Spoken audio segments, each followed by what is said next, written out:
I'm Andre Chalabi. I am the ignition specialist for the Slocan Lake Complex. The ignition that we did on the Ponderosa fire was intended to bring the main fire to our control lines along the north flank and along the west flank and tie into O'Shea Creek, which is a place where the fire naturally just came down to our control line.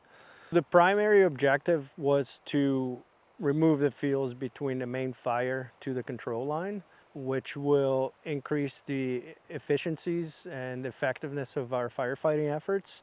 Every ignition starts with a test fire, and it's a process that we undertake to ensure that the fire effects and the fire environment will be receptive to ignitions so that it will meet the objectives that we have set for the ignition operations. We started higher up on the slope and the fuels weren't very receptive on that slope. But that said, there was a lot of fire in the middle to lower third of the slope that still showed a propensity to fire growth and to breach the control lines.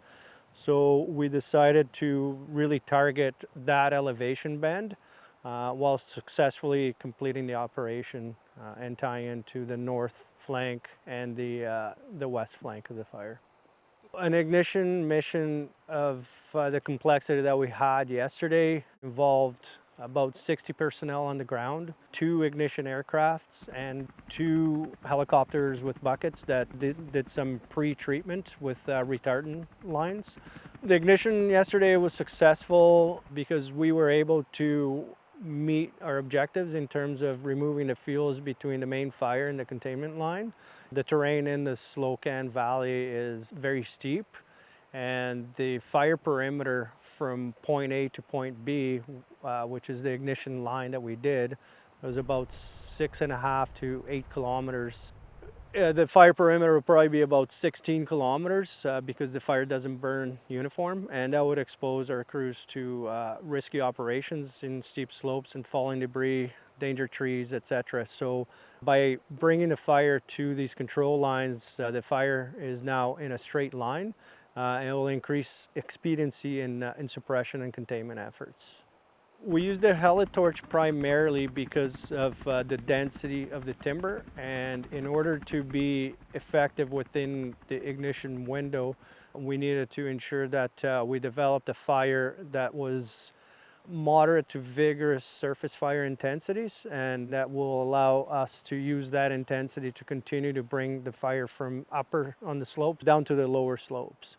The PSD machine was used to just fill in the blanks in between torch loads. We only had one helitorch, and it was about 7 minutes turn to reload the torch.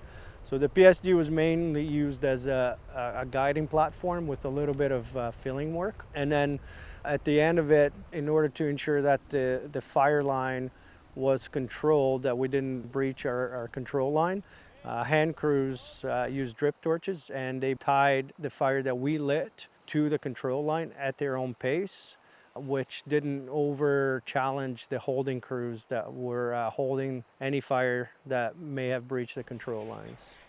The ignition operations is a fire suppression tactic. In this particular incident, this tactic was the most efficient and effective way to ensure that we had containment along the entire west flank and the north flank, and eventually the south flank, to ensure that the main value, life, property, infrastructure, is protected, and we can then turn into allowing people back to their homes and provide a sense of normalcy for the rest of the summer. August is supposed to be hot and dry again, so by ensuring that this containment is achieved now, it won't pose any problems in the future, and will allow these residents to have an enjoyable rest of summer before school starts again.